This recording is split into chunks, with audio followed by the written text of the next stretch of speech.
Hello प्यारे साथियों, कैसे हैं? उम्मीद करते हैं कि आप अच्छे होंगे। आपका प्यारा सा YouTube channel easy target online में स्वागत है। आज की क्लास में क्लास 10 हिंदी का चैप्टर नंबर 4 लेखक परिचय करेंगे। नाखून क्यों बढ़ते हैं, बहुत ही अच्छे से करेंगे। आप चैनल पर नए हैं, चैनल को सब्सक्राइब कर दीजिए, बेल आइकन को ऑल पे क्लिक कर दें ताकि इसी तरह की वीडियो आगे भी आपको मिलती रहे। क्लास 10 हिंदी चैप्टर नंबर 4 नाखून क्यों बढ़ते हैं। यह एक ललित निबंध है। लेखक परिचय, इस चैप्टर का आज हम लेखक परिचय के बारे में जानेंगे। लेखक का क्या बैकग्राउंड है, उम्मीद करते हैं कि आप समझ गए होंगे आज की क्लास के बारे में। तो आचार्य हजारी प्रसाद द्विवेदी का जन्म सन 1907 ईस्वी में आरत दुबे का छपरा बलिया उत्तर प्रदेश में हुआ था।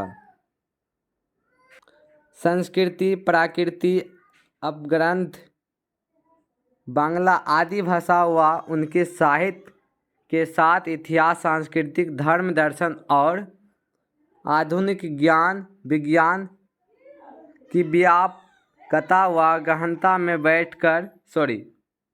बैठकर उनका अगाध पांडित नवीन मानवतावादी करते हैं। क्या करते हैं? मानवतावादी सृजना और आलोचना की क्षमता पर लेखक प्रकट हुआ। सृजना और आलोचना की क्षमता पर लेखक प्रकट हुआ। आपसे ऑब्जेक्टिव पूछ सकता है, तो ध्यान में रखिएगा। वे ज्ञान को बोध और पांडित्य की सादरता में ढालकर एक ऐसा रचना संसार हमारे सामने उपस्थित करते हैं जो विश्व की तेजस्विता कथन के लालित्य और बंध को शास्त्रीयता का संगम है। क्या है? शास्त्रीयता के संगम है। इस प्रकार इसमें एक साथ कबीर तुलसी और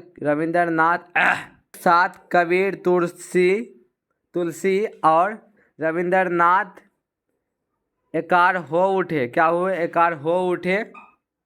उनकी सांस्कृतिक दृष्टि अपूर्ण है। क्या है? अपूर्ण मीन्स अपार है।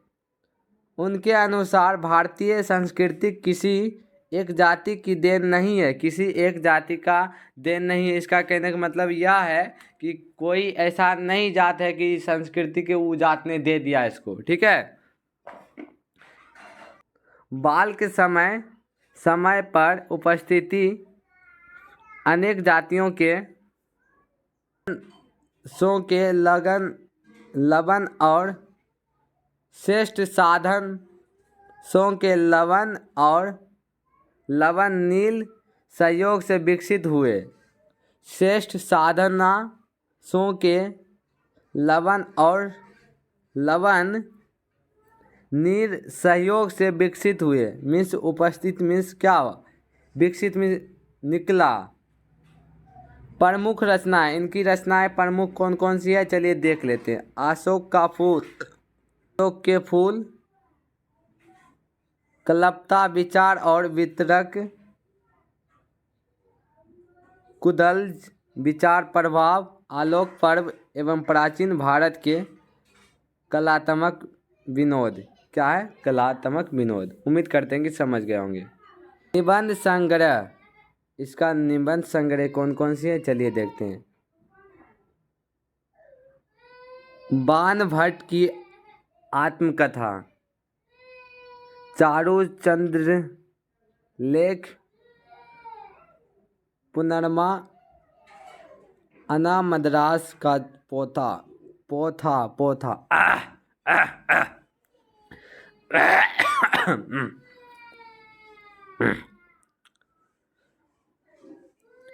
निबंध संग्रह चलिए पढ़ते हैं इनकी कौन कौन सी है।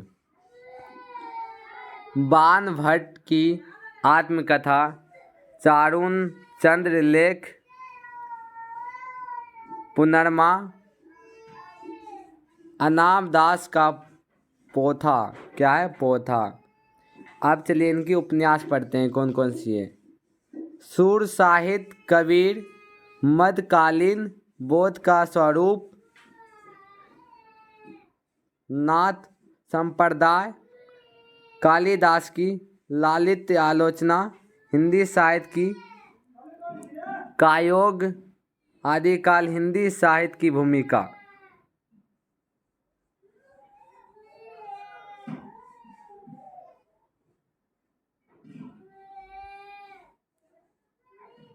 हिंदी साहित्य उदर्भ और विकास, आलोचना साहित्य इतिहास, साहित्य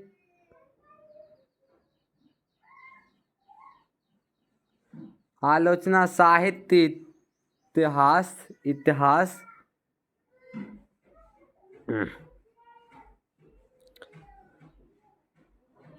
आलोचना साहित्य इतिहास, संदेश रासक, पृथ्वीराज रासो, नाथ सीधों की बानियाँ, क्या सीधों की बानियाँ, उम्मीद करते हैं समझ। ग्रंथ संपादन विश्व भारती, साती निकेतन पत्रिका का संपादन, आलोक पर्व पर साहित्य अकादमी पुरस्कार, भारत सरकार द्वारा पद्मा भूषण सम्मान एवं लखनऊ विश्वविद्यालय द्वारा डीलिट की उपाधि की।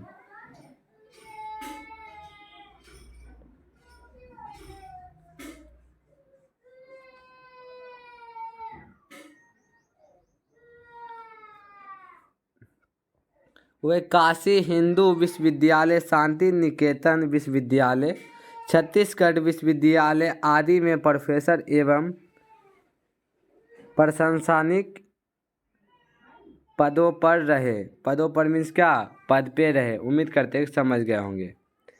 सन 1979 में दिल्ली में उनका निधन हो गया।